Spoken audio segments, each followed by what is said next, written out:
Hey readers, welcome back. We are here to finish up this Magic on the Map first book in the series, Let's Move. If you recall, in chapter 9, Molly, Finn, Ella, and Roger helped to save Snowflake and capture the road cowboys. So they're off to celebrate. Chapter 10, Swing Your Partner. After a few more miles on the trail, they finally arrived at a clearing with picnic tables. And is that a dance floor? Molly asked. What's a dance floor doing in the middle of Colorado? Finn asked. You'll see, Ella told them. Helen was straightening trays of food on the tables. She walked over to Finn and Molly as the group rode up. She offered a hand to help the twins off their horses, but they were able to dismount on their own. Impressive, she said. I can see that you've learned a lot on your travels. Help yourself to some fresh lemonade or treats. How did you get here so fast? Molly asked her. Cliff and I rode without cows, Helen explained. It went much faster. The sound of music filled the air, and the kids' heads swiveled toward a group of musicians at the edge of the clearing. They were wearing matching plaid shirts and playing fiddles and banjos. The band is doing a sound check, Helen explained. They're almost warmed up. Ella, Molly, and Finn headed toward a table covered in a blue and white checkered tablecloth. They poured glasses of lemonade and ate cheese sticks, mac and cheese, and miniature grilled cheese sandwiches. And they dunked pieces of bread and apples into a towering fountain of melted cheese. It was all made from Snowflake's prized milk, and every bite tasted better than the last. The cheese was creamy and sweet with the slightest hint of clover. No wonder those easy cheesies wanted to steal Snowflake. Welcome, ranchers, a voice boomed. Let's get this party started. Ella clapped her hands excitedly together. It's time for the square dance, she cried. The state dance of Colorado. Colorado has a state dance? Molly asked. I didn't know there was such a thing as state dances. Looks like you don't know everything about the United States, Finn said. You're right, Molly said. She offered Finn a small smile. I'm sorry I can be such a know-it-all. You do know an awful lot about geography, Finn said. But you knew how to scare off those road cowboys, Molly said. That was really smart. Thanks, Finn said. Plus, you know a lot about baseball, she told him. I'll never give you a hard time about your game again. Can I get that in writing? Finn asked. You wish, Molly said with a grin. She pushed her brother's baseball cap down over his eyes. Finn straightened his cap. Come on, Ella called. Let's go. The kids ran to the dance floor. Helen explained that everyone had to stand in a square, 4 pairs per square. Helen and Cliff, Roger and Ella, Finn and Molly, and the man with the green shirt and his wife stood together. Now, we'll start with a little do-si-do, Helen said. Ladies, stand at your partner's right shoulder. He'll circle around you. Then gents, step back and let the ladies do the same. I have a question, Molly said, and Helen nodded for her to ask. I get to keep my feet on the ground the whole time, right? You sure do, Helen said, laughing. I promise. Molly glanced at her boots. I'm still not sure about this. The caller will tell you what to do, Helen assured her, nodding toward one of the guys in the band. The music started up. Bow to your partner. Bow to the corner. Wave to the folks across the square. Finn and Molly and all the others bowed and waved. Finn circled Molly, and Molly circled Finn. Before they knew it, they were do-si-doing, flutter-wheeling, and a whole lot more. Roger smiled at the kids, which made Finn and Molly feel slightly homesick for their own mom and dad. But there wasn't any time to think too hard about that because the band leader was shouting more instructions. All join hands and circle to the right, circle to the left. Now promenade the square. Finn was a natural. He didn't mess up any of the steps. It looked like he had been square dancing all his life. Molly did her best.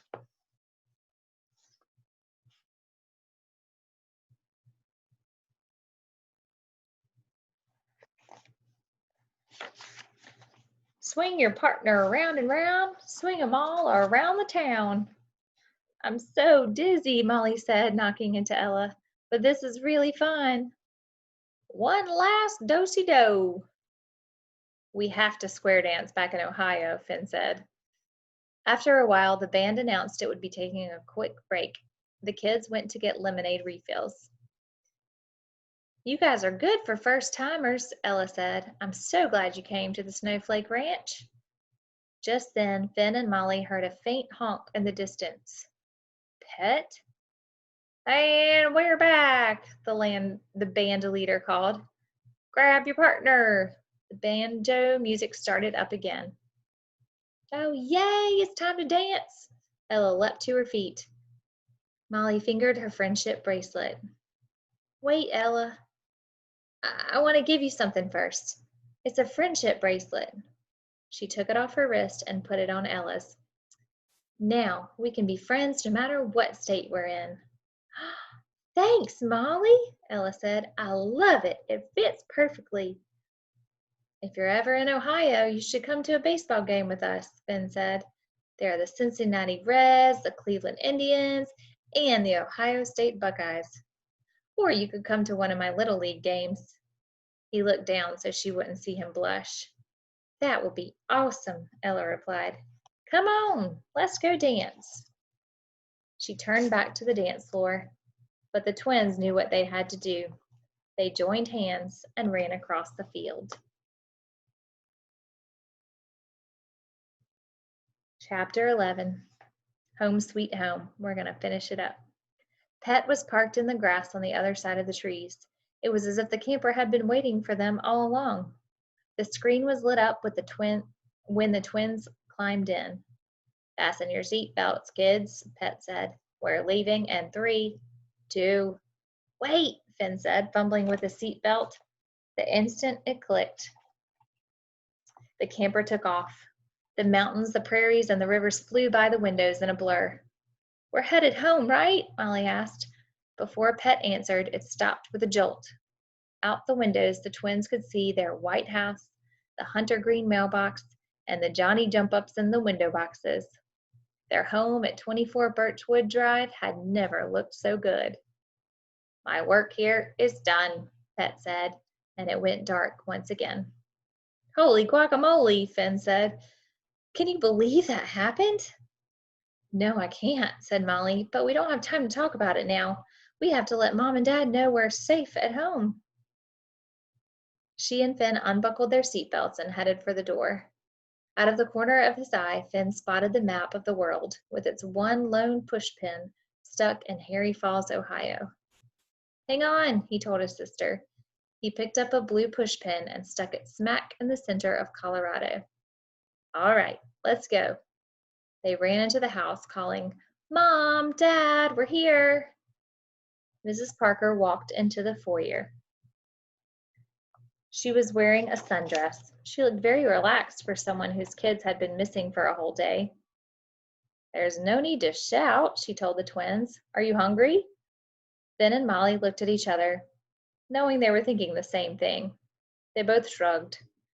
Sure, I guess. Well, good. Your dad says omelets will be ready in 5. They walked into the kitchen, their legs feeling funny, almost like they were still riding horses. Mr. Parker was at the stove, adding diced ham and peppers to the pan. Well, hello, sleepyheads, he said, turning around to greet them. We thought you'd never wake up. But, Dad, we've been up for hours, Molly said. Look at... She stopped herself. She was about to say, look at our clothes. But when she looked at Finn, she realized they were no longer dressed for a cattle drive. Finn was wearing his pajamas, and she was black. She was back in her leggings and fuzzy bunny slippers. When had she changed out of her gingham shirt and jeans? What happened to their boots and her cowboy hat? Take a seat, her father said. Denver omelets coming right up. Molly and Finn shared a startled look. Did he just say Denver? As in the capital of Colorado? They sat down at the table. We need to eat fast, Mr. Parker said. We don't want to be late for the game. But my game is on Saturday, Finn said. Every week, Mr. Parker said. We have to get a move on. Wait a second, Molly said. What day is today? Saturday, silly, their dad replied. Yesterday was Friday and school ended. Have you forgotten your days of the week already? The twins looked at each other, and without speaking, they knew they were thinking the same thing. It had been a dream, after all. Mr. Parker set plates in front of Molly and Finn, and they ate, and they all sat down for their normal Saturday breakfast. Mrs. Parker added a splash of milk to her mug of coffee, but before she took a sip, she paused to pick a piece of yellow hay from Molly's hair. It looks like you've been rolling around a barn in your sleep. Molly looked at Finn, then back at her parents. Hey, Dad, about that camper. The end. Was it a dream? How would Molly have gotten a piece of hay in her hair had it been a dream? But no time has passed since the time that they started their adventure. All right, here we go. A few quick facts about the state of Colorado. The Rocky Mountains run along the western border of Colorado. The Colorado state tree is the blue spruce.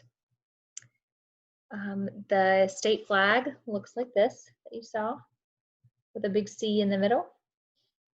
It is bordered by Wyoming, Nebraska, Kansas, Oklahoma, New Mexico, and Utah. The southwest point of Colorado touches the corners of Arizona, New Mexico, and Utah's borders. It's the only place in the whole United States where the corners of 4 states meet. How cool.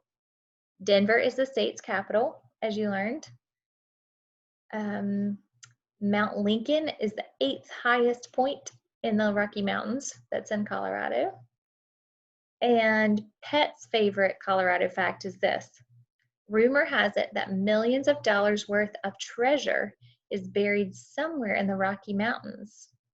Maybe Molly's and Finn's horses galloped right past it. I hope you enjoyed this first book, and maybe you can check out the rest of this series either online or on Amazon, and enjoy this for some of your summer reading. Thanks for adventuring with me.